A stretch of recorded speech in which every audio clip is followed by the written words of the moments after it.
Mais qu'où est-il arrivé à ce sous-marin perdu alors qu'il s'apprêtait à aller visiter l'épave du Titanic?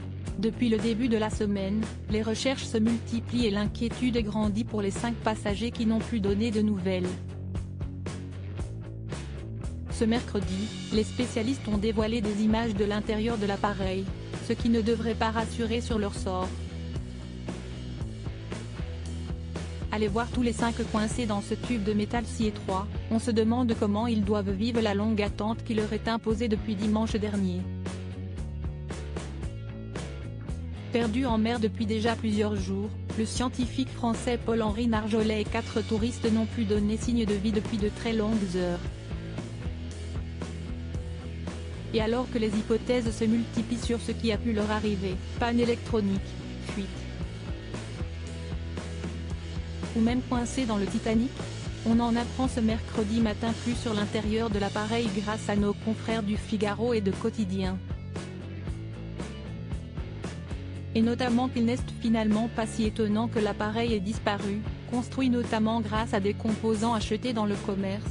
Il se dirigerait grâce à une manette de jeu vidéo et ne serait composé que d'un tube épuré, à l'exception de 2 écrans de contrôle, d'un bouton lumineux, d'un hublot de 60 cm et d'un minuscule cabinet de toilette. Un vaisseau très petit, dans lequel ils n'ont plus beaucoup d'oxygène, jusqu'à vendredi matin maximum, note de la rédaction, et plus grand chose à boire et à manger. Ce qui ne laisse que très peu d'espoir de retrouver les disparus, même si des bruits sous-marins auraient été entendus pendant la nuit par les sonars.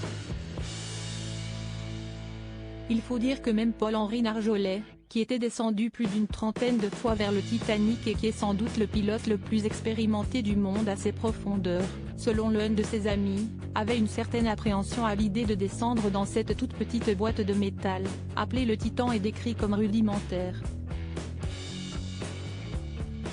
Système de guidage par SMS surtout que celle-ci s'était déjà perdue dans la mer pendant 2h30 pour sa dernière sortie en mer à l'été 2022.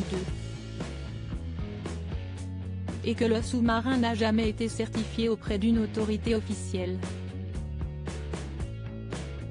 Son submersible était tellement innovant, avec une coque en fibre de carbone remplaçant l'acier pour résister à la pression des grandes profondeurs, qu'il ne rentrait pas dans les cadres habituels de l'industrie navale, rappelle OceanGate, l'organisateur de l'exploration. Les spécialistes révèlent pourtant que plusieurs points étaient inquiétants, notamment le système de guidage par Wi-Fi et SMS. Des détails qui n'ont pas été relevés par les porte-paroles du groupe, plutôt silencieux sur le drame qui est en train de se jouer en Atlantique. Pourtant, ils sont désormais directement concernés puisque le patron, Stockton Rush, fait lui aussi partie des passagers. Dans un communiqué, ils ont simplement rappelé que le plus important était de se concentrer entièrement sur le bien-être de l'équipage, prendre toutes les mesures possibles pour amener les 5 membres sains et saufs. Et prier pour que l'équipage et les passagers reviennent sains et saufs. Alors, doit-on garder espoir sur le fait de les retrouver en vie? Si les bruits entendus sous l'eau sont plutôt un bon signe, les amis du plongeur français sont unanimes, si quelqu'un peut s'en sortir, si est bien lui. Mais attention, même remontés à la surface, les passagers ne seront pas sauvés, la porte ne s'ouvre que de l'extérieur.